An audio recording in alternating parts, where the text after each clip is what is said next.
Right now, someone in your feed is standing next to a car they cannot afford, in front of a house they do not own, on a vacation that is sitting on a credit card they have not paid off yet. And somewhere in the back of your mind, you have compared your own bank account to that picture and felt like you were falling behind. I need you to stop scrolling for the next few minutes because I am about to show you numbers that most people never see clearly in their entire life. Not numbers from social media. Numbers from the Federal Reserve and the Bureau of Labor Statistics collected from millions of real working Americans. The median individual income, the average retirement account balance, the average credit card debt, the real net worth of people your exact age right now today. And by the end of this video, you're going to understand something that took me years of reading government data to fully accept. The average financial life in America is not a safe, boring, responsible path. It is a slow-motion disaster with a very predictable ending.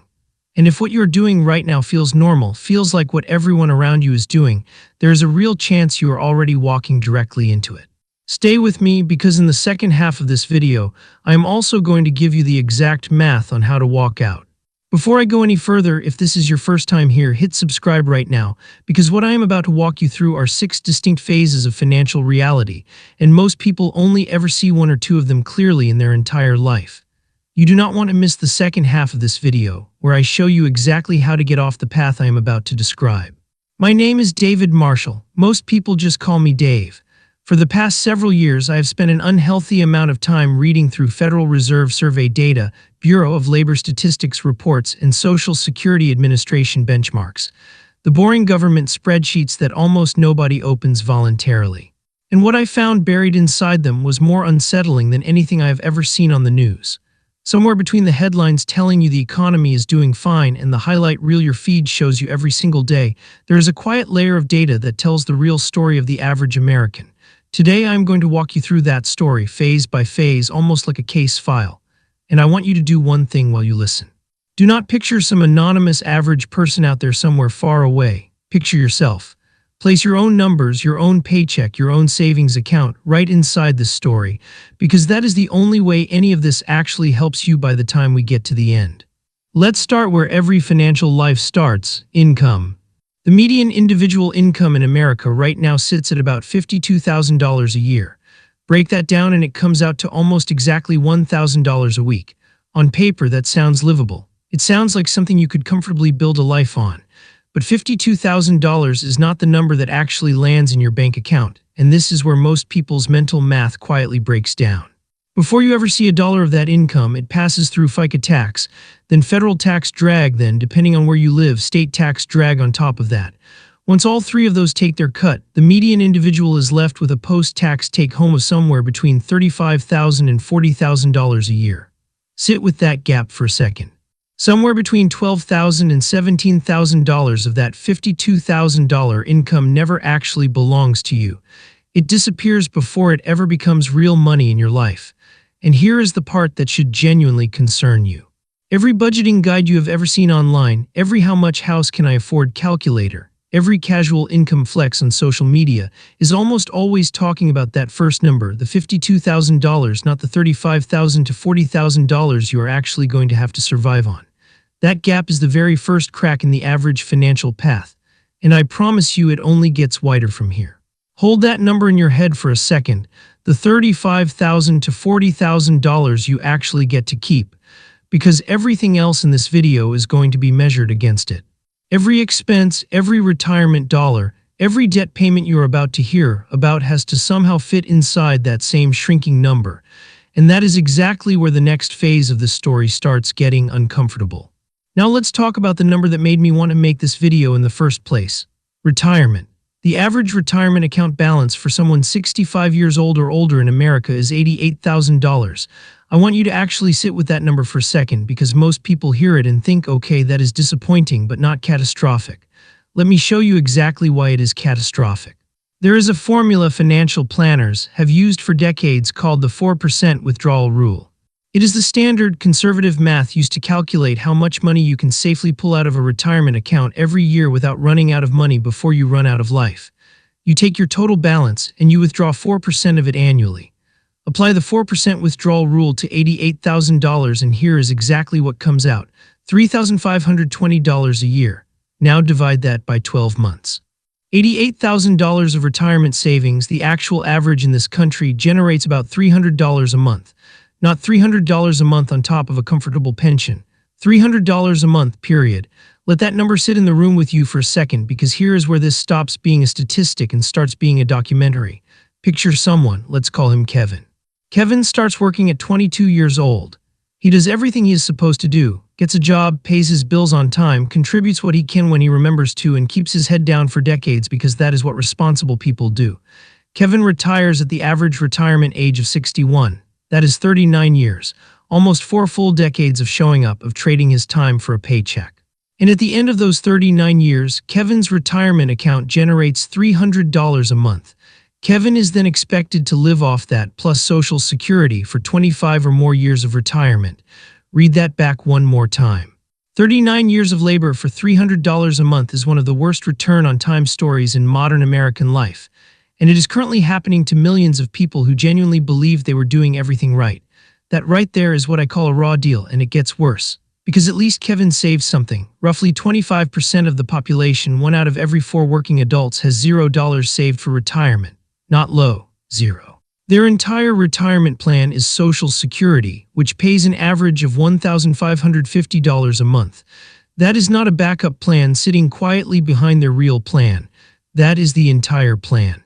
And with what economists call the Social Security funding gap already putting long-term pressure on future benefit levels, betting your entire retirement income on Social Security Administration benchmarks staying exactly the way they are for the next 30 or 40 years is not a strategy. It is a hope, and hope has never once been a retirement plan. Now hold that retirement income gap in your mind for a second, because it does not exist on its own. It grows directly out of the phase we are about to walk through next, the one most people are living inside of right now without even realizing it.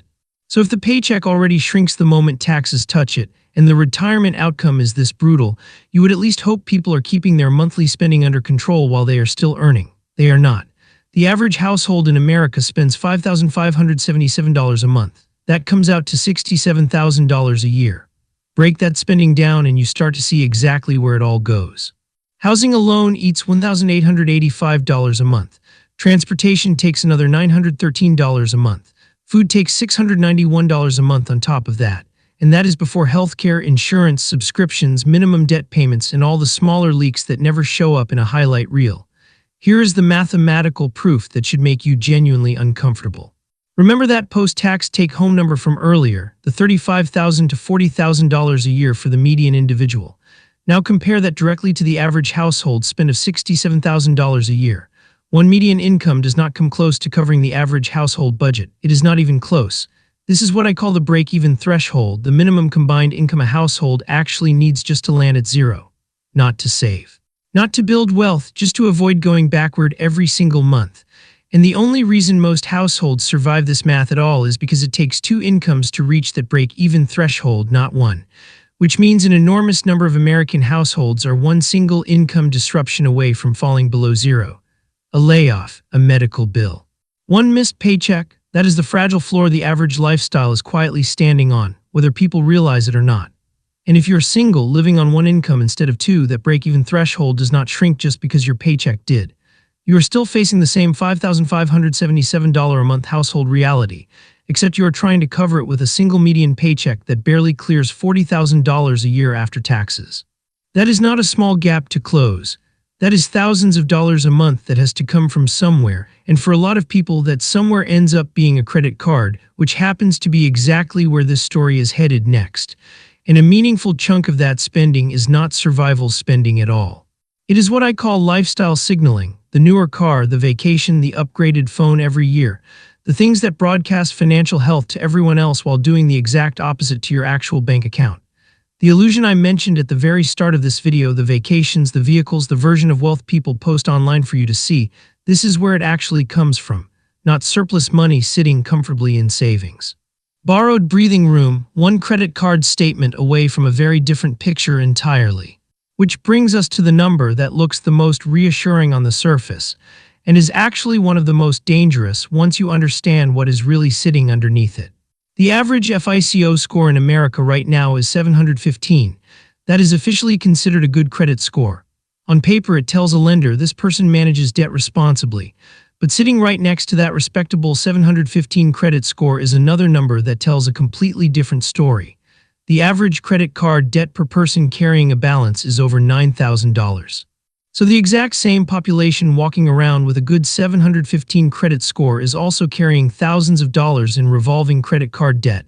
How do those two facts sit next to each other so comfortably? Easily, actually, once you understand what a credit score is really measuring. A FICO score measures whether you pay on time. It does not measure whether you are drowning underneath it. You can make every single minimum payment right on schedule every month for years and still be quietly bleeding money the entire time. Let me show you exactly how much.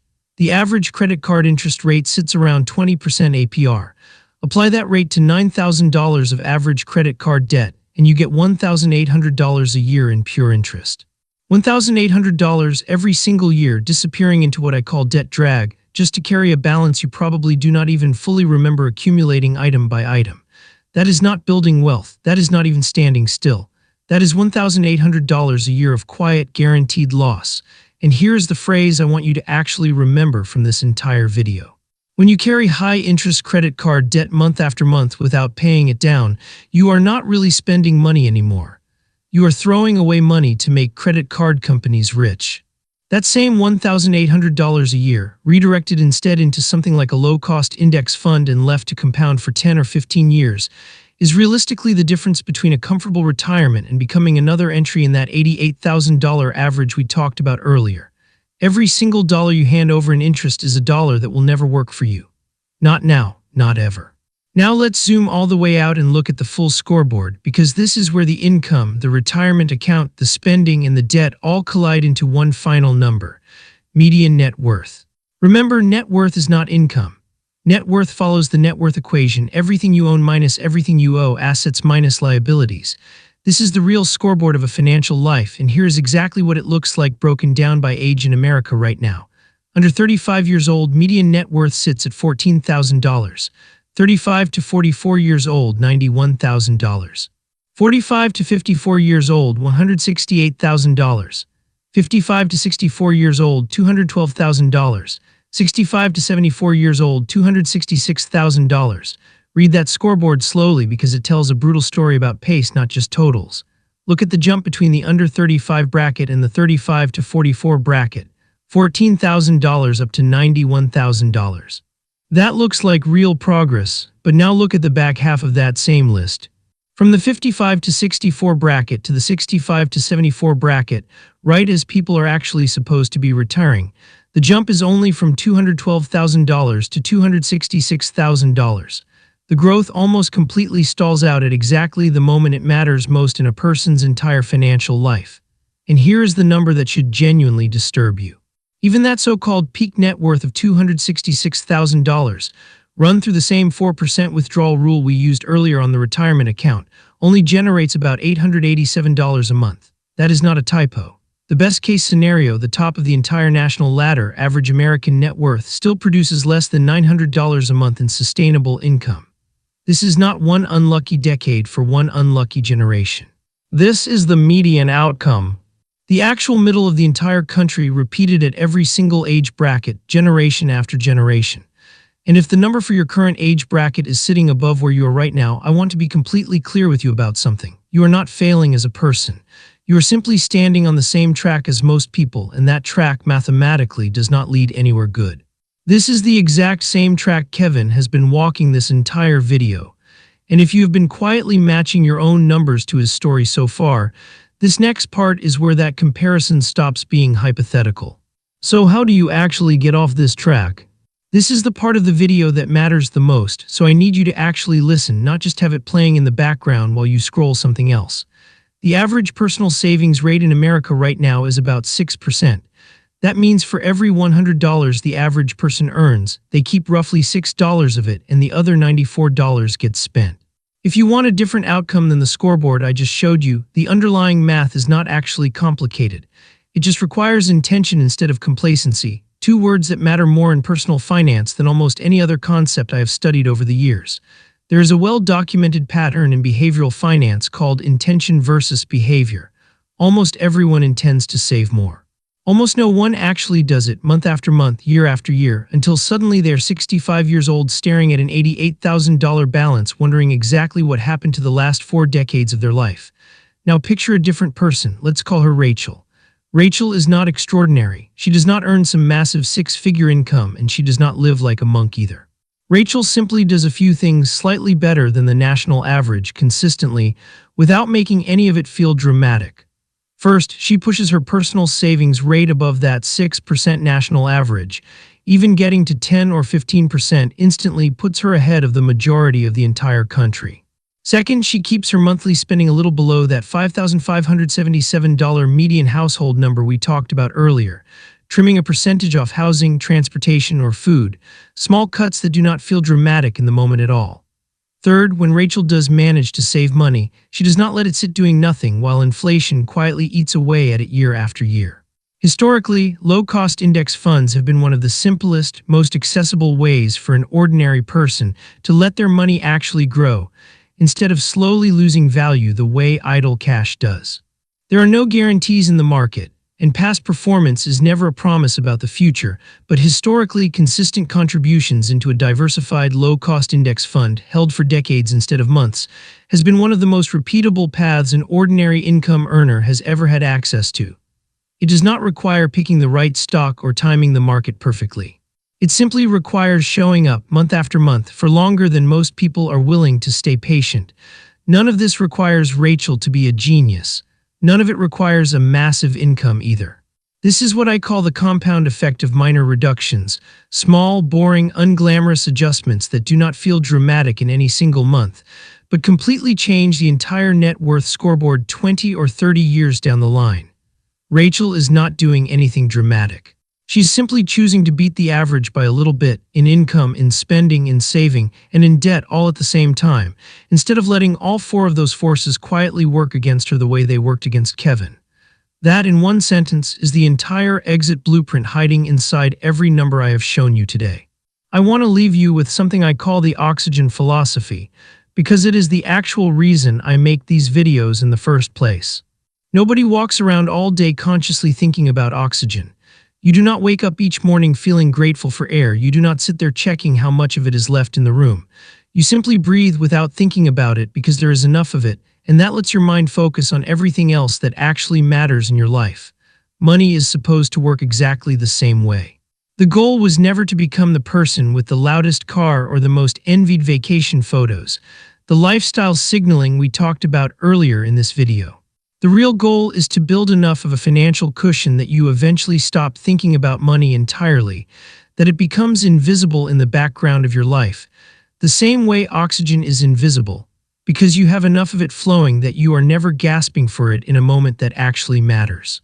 Every single number I showed you today, the $52,000 median income, the $88,000 retirement average, the $300 a month, the $9,000 of credit card debt, the entire net worth scoreboard broken down by age, all of it describes what happens to people who never got their financial oxygen flowing in the first place.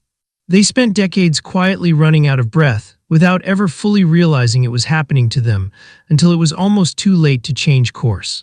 You do not have to become one of them. You already know more right now after watching this single video than most people will ever learn about their own financial future in their entire lifetime. Use what you just learned.